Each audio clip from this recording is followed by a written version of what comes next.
বিএসএফের গুলিতে আহত হলো এক বাংলাদেশি যুবক। আহত যুবককে উদ্ধার করে সীমান্তরক্ষীরা চিকিৎসার জন্য নিয়ে আসে শক্তিনগর জেলা হাসপাতালে।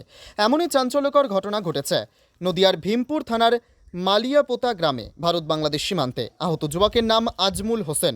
তার বাড়ি বাংলাদেশের ঠাকুরপুকুর গ্রামে।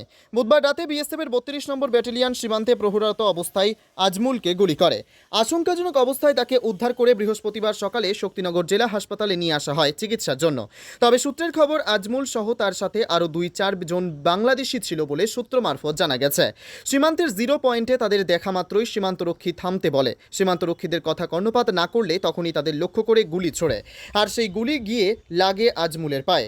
কী কারণে তারা সীমান্তের 0 পয়েন্টে রাতের অন্ধকারে বৃষ্টির মধ্যে একসাথে জড়ো হয়েছিল তার তদন্ত শুরু করেছে বিএসএফ এবং পুলিশ। তবে প্রাথমিকভাবে মনে করা হচ্ছে কোনো কিছু পাচারের উদ্দেশ্যেই তারা একসাথে জড়ো হয়েছিল। আজমুল একটু সুস্থ হলে তাকে জিজ্ঞাসাবাদ করা হবে বলে বিএসএফ সূত্রে খবর। वीडियो चाहिए ऐसा उधर ही जाना है। अब बताना चाहिए था सर, हमने वो काट। ठीक है, आप जैसा बताएंगे। समझ रहे हैं तो बंदा पकड़ा, उससे पूरा लिंक स्टैब्लिश हो गया। बहुत बड़ा काम किया है, क्यों रहा तो बहुत अच्छा काम किया।